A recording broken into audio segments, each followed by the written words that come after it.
I met a guy on Tinder. There was a good feeling from the start, and we quickly decided to see each other. He asked me to come and sleep at his place, which I accepted because we had mutual friends, and I told myself that he was definitely someone I could trust. I arrived at his house at 9 p.m., and I immediately saw that he was not as I had imagined. He looked dirty. His apartment resembled a squatter's nest, and there was a smell of stale tobacco in every room. When I came into his house, I saw a stack of books on autism, and I asked him about it. I learned at that moment that he is autistic with Asperger's and has difficulty differentiating right from wrong. He told me that he knows how to analyze nonverbal language very well and that he can tell what a person is thinking just by their attitude. I don't know much about neurodivergence, but I immediately wondered what his inability to recognize right from wrong meant. He offered me a glass of alcohol, which I accepted, and as I followed him into the kitchen, I saw a weapon placed on the counter. I panicked a little when I saw this, and seeing my reaction, he explained that he was not loaded and that it belonged to his father. I never knew if it was a real weapon, but I started to feel uneasy at that point. On Tinder, he told me that he wrote quite a bit, like me, so he showed me a poem that he wrote on his computer. It recounted the assault of a child in quite precise detail, and I freaked out but pretended to appreciate his talent because he was really starting to scare me. He then talked about his ex, and he told me that they had fun choking and drowning each other in the shower because they wanted to know what it felt like to have control over the other's life. It was too much at that point. I had brushed aside many red flags in just a few hours, but I just wanted to leave. The only problem was I had to sleep at his house, so I had to find a plausible excuse to leave without him realizing I was fleeing the situation. I was afraid that he had bad intentions and would come after me if he understood that I was afraid and had figured out his little game. I discreetly sent a message to my father with the address so that he could pick me up immediately. I explained to the guy that ultimately I couldn't stay, but that I was really disappointed not to be able to stay longer. I played the hypocrite to perfection. At that moment, we were both in bed, and I was just looking at my phone, waiting for only one thing, to find out when my father was going to be there. And at one point, he asked me if I was in a hurry to leave because he noticed that I was looking at my phone regularly. I was scared because I remembered him saying that he knew what a person was thinking just by their attitude, and I told myself that he was going to take action if I didn't hide my fear. I managed to make him believe, at least I had the impression, that everything was fine and that I was in absolutely no hurry to leave at all. He offered me a massage, which I tried to refuse, but not wanting him to understand my discomfort, especially since I was soon out of trouble, I accepted. I found myself in my underwear with him on top, and it was horrible. And just as he was about to touch my chest, my phone rang, and my father was in front of his house. I got dressed up quickly and barely said goodbye as I left the apartment. I sent him one last message explaining that I didn't want to follow up because his behavior really freaked me out, and then I blocked him. One of my friends matched with him on Tinder a few days later.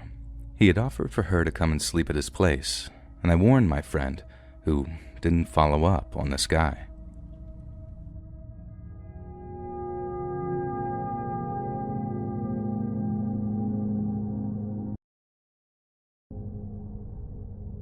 It began the summer before I entered high school in 2018 with innocent messages on Facebook.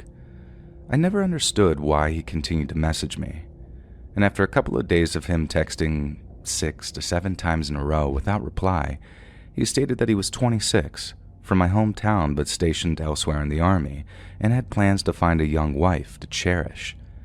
I made it clear that I was 14 and uninterested and then blocked his account.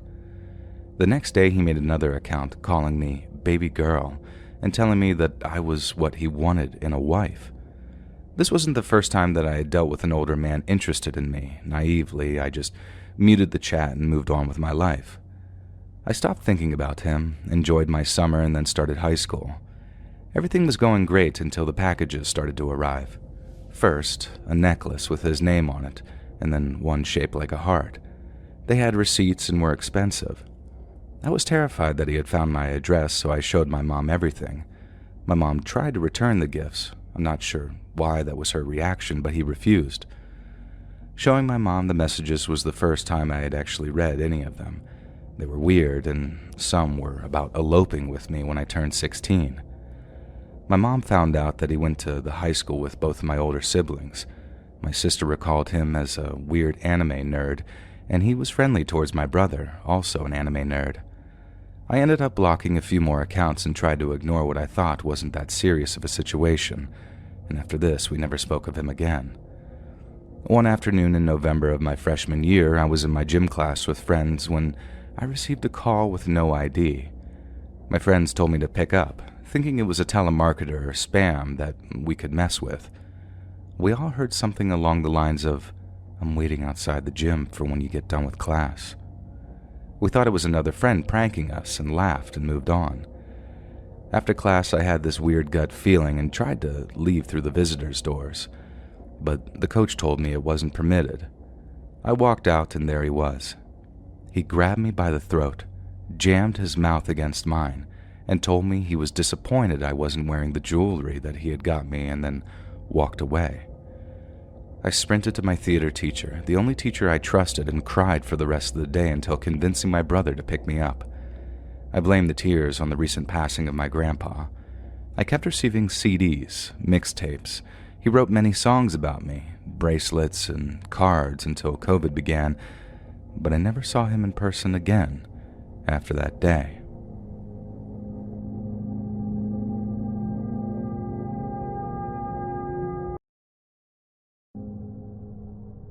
Yesterday, I celebrated my birthday.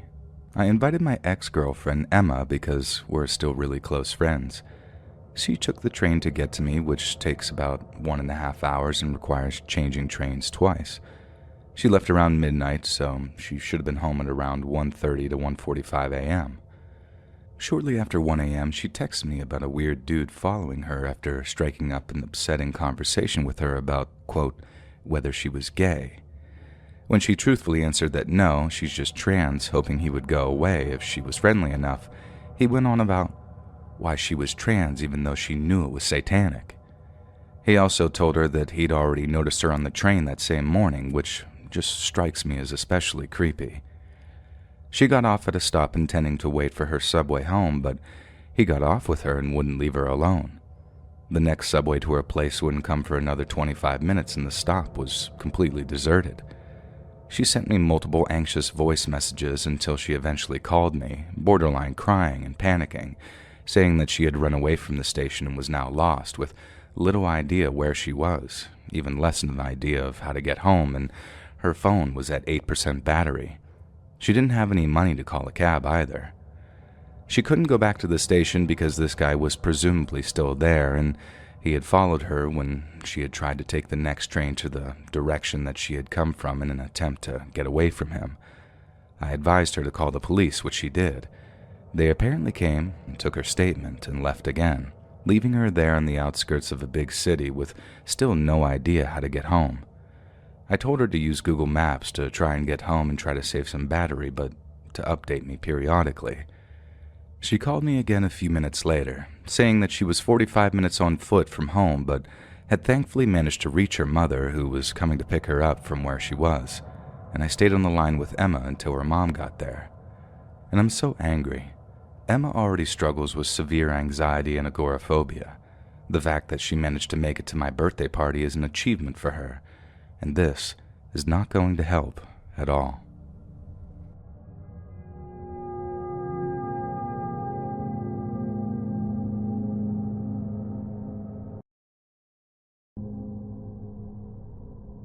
A few weeks ago, me, a 23-year-old female, and a friend, a 24-year-old female, planned to go to an event together since we only had free time after work, and we decided to get an Uber so we wouldn't take too long to arrive and could enjoy more. The first half of the ride was really normal. It seemed like a normal, polite dude, but as soon as we got to the highway, his attitude seemed to change, and he seemed a lot more irritated. Me and my friend didn't pay much attention, though, and just kind of kept chatting between us.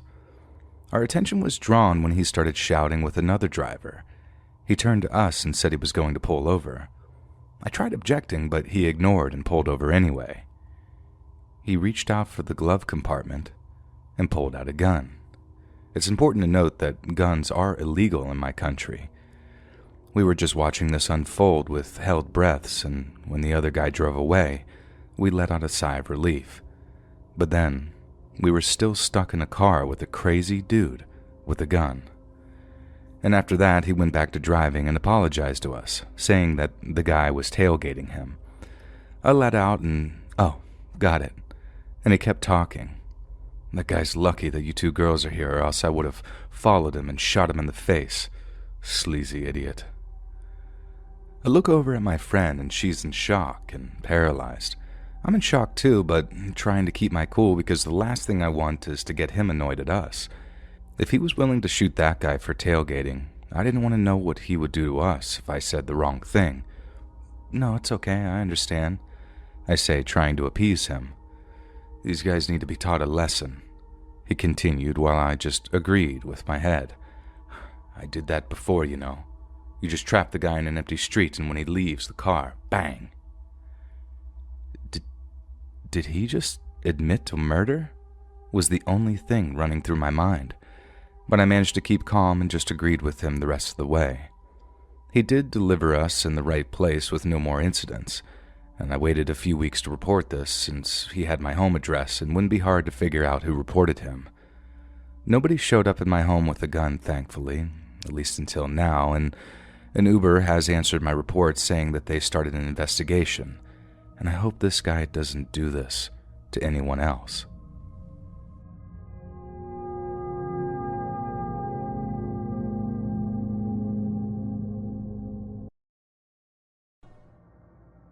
Now that I, a 23-year-old female, am back from Germany, I've had some time to think over the events of my trip, but it's hard to think positively considering what happened to me the last night in Stuttgart, and I'd like a place to talk about it.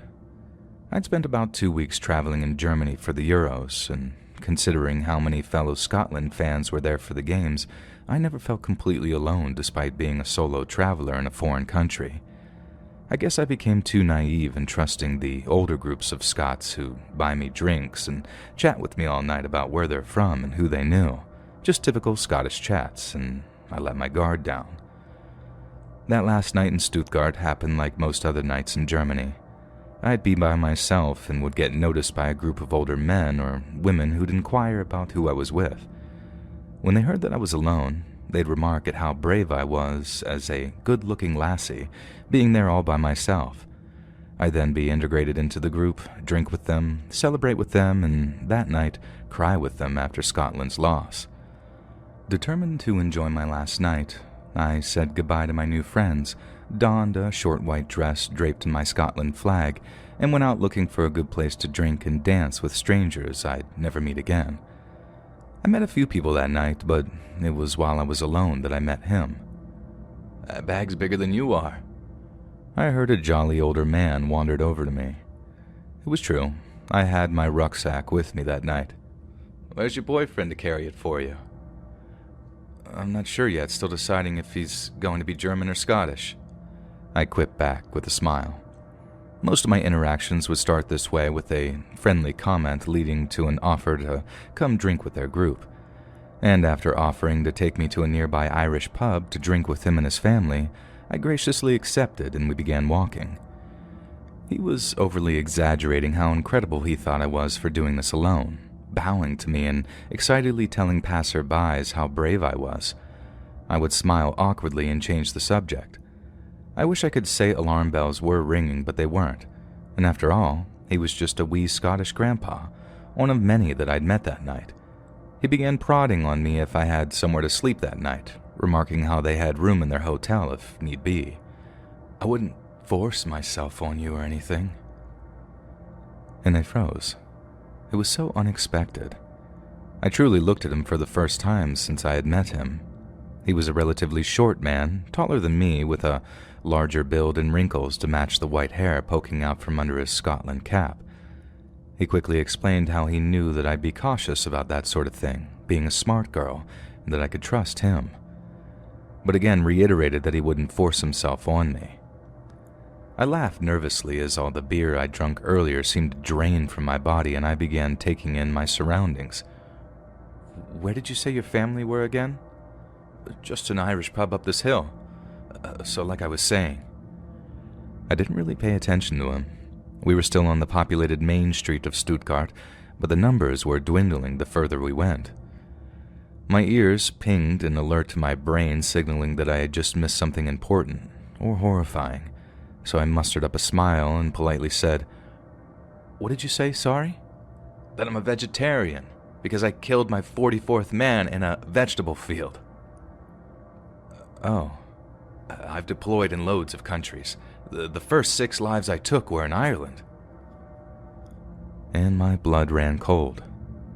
I am a descendant of Irish immigrants who fled to Scotland to escape the brutality of the Troubles in Ireland. Did this man kill my family? Killed 12 in Iraq. I could only listen to parts of his ramblings as I began desperately planning my escape, locking eyes with every person that walked past. There weren't many. We had almost reached the top of the main street now. "Why are you so tense all of a sudden?" The words brought me back to the conversation. "You know I can read you like a book. I'm doing all this for you, see? I want to protect you. And Molly, I can guarantee you right now, you don't realize how much danger you're in." I felt a gentle tap on my shoulder, spinning round to see a young German man smiling at me. "Scotland," he mentioned to my flag. "I love Scotland." "Is there anywhere to eat around here?" I blurted out, staring at him, praying that I'd turn around and the old man would be gone. Brief confusion crossed the German man's face before the old man began rapidly jumbling up the sentence "Sprechen Sie Deutsch" in an attempt to sound as if he was speaking German. "Essen," I whispered, and the young man pointed in the direction we had just walked from. "There's a McDonald's down there." I turned back to the old man, whose look I could only describe as emotionless, as if he was staring through me, like I was no longer there. I felt another cold shiver before smiling. "I'm gonna go grab something to eat, but I'll meet you at the Irish pub later." As if snapping back to his jolly self, the man quipped, "Now don't be like that. I'm off to a rave just now. I'm playing at it. You don't want to miss out." "I'll catch you later." I smiled, and the man's face again dropped into a blank stare before he turned and walked off. I think the German man called after me, but I didn't hear him. I kept my head down and walked wherever my feet wanted to take me. I couldn't think, only walk. I don't know how I got to the train station or how I got to the hostel. There were no Irish pubs in Stuttgart, or at least not in that direction.